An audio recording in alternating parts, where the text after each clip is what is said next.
This channel does not promote any violent, harmful, or illegal activities. All content provided by this channel is meant for an educational purpose only.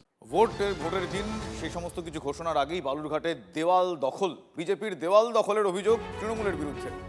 Balurghat থানায় লিখিত অভিযোগ দায়ের করেছে BJP, পাল্টা বিজেপির বিরুদ্ধেই আবার দেওয়াল দখলের অভিযোগ করেছে তৃণমূল কংগ্রেস।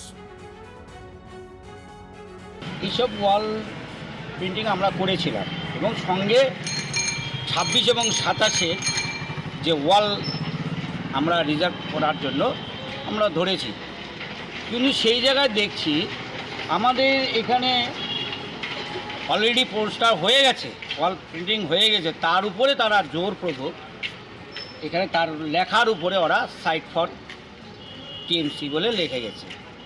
তো এটা এক প্রকার গণ্ডগোল পাকানোর জন্যই এটা ওরা করছে।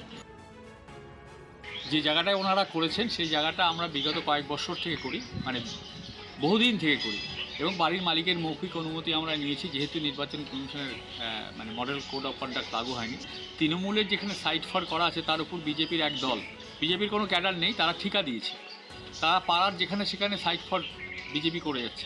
প্রশাসনের দ্বারা আমাদের কাছে পারমিশন আছে, প্রশাসনের দ্বারা অনুমতি সাপেক্ষে আমরা লিখেছি। সংস্থার 25 বছর উপলক্ষে ধানবাদে জেশনে মাইথন 2026 ডিলার্স মিটের আয়োজন। ভারতীয় ইস্পাত শিল্পের অন্যতম বিশ্বস্ত নাম মাইথন স্টিলের 2001 সালে একটি ক্ষুদ্র স্পঞ্জ আয়রন ইউনিট থেকে শুরু করে আজ ভারতের অন্যতম প্রধান টিএমটি বার প্রস্তুতকারক হয়ে এই যাত্রা ছিল একাধারে উন্নয়নের, আস্থার প্রতিফলন।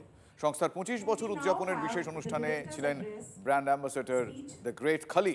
2027-28 সালের মধ্যে মাইথন টিএমটি তাদের উৎপাদন ক্ষমতা বাড়িয়ে 9 লাখ টনে নিয়ে যাওয়ার লক্ষ্যমাত্রা নির্ধারণ করেছে। চলতি মাসেই 2টি নতুন টেলিভিশন বিজ্ঞাপন লঞ্চের ঘোষণা করেছে এই মাইথন টিএমটি।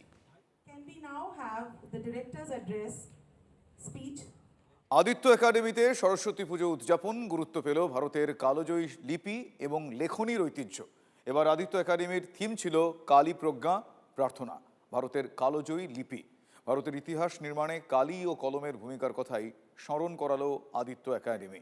ডিজিটাল যুগে দাঁড়িয়ে ভারতের প্রাচীন লেখার ঐতিহ্য ও শব্দের অমর শক্তিকে শিক্ষার্থীদের সামনে তুলে ধরা ছিল এই আয়োজনের মূল লক্ষ্য।